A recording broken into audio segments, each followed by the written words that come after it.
Di Pesarean atau tempat makam para sunan, tempat 9 wali selalu ada sumur. Bahkan di Kudus ada sumur Pitu, 7 mata air sumurnya. Lalu dalam dongeng cerita folklor dari mulut ke mulut dikatakan bahwa para sunan sewaktu mengislamkan Nusantara itu tidak dengan berperang atau terjadinya tumpah darah. Namun mereka menggunakan kekuatan ekonomi, berdagang, dan memiliki emas. Tersebut kisah yang dicatat dalam suluk linglung Pangeran Wijil bahwa para sunan itu menyendok tanah di dekatnya yang kemudian hari jadi sumur. Sebenarnya para sunan itu mengambil tanah tersebut lalu sebagai bahan untuk membuat harta dalam tanda petik. Apa yang mereka lakukan setelah itu? Mereka lakukan adalah memberi air dan merendamnya lalu diletakkan ke dalam kendi. Selang beberapa hari cairan tadi dipisahkan dan tanah tersebut dibakar menjadi solid. Dan benda yang dibakar tersebut merupakan ingot atau dore dengan kadar emas antara 14 sampai 22 karat. Yang dalam cerita turun-temurun ternyata cairan tadi adalah bakteria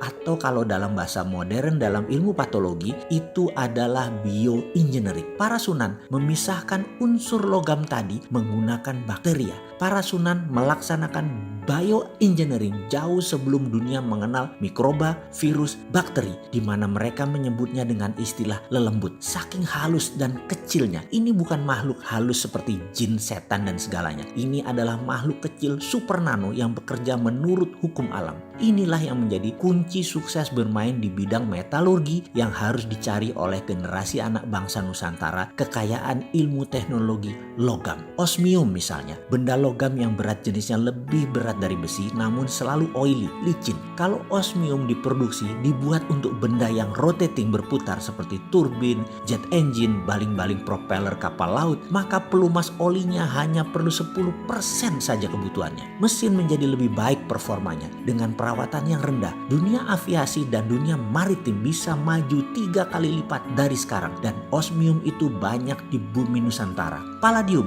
yang lebih kempling mengkilat, lebih ringan dari platinum tapi lebih kuat mutunya akan membuat dunia kesehatan seperti laser, heavy duty, permesinan, transportasi, drone akan menjadi sangat murah. Rhodium lain lagi bisa minus resisten pengantarnya hingga alat komunikasi bisa lompat menjadi 6G, 7G, bahkan 10G. Lebih cepat lagi data tertransfer.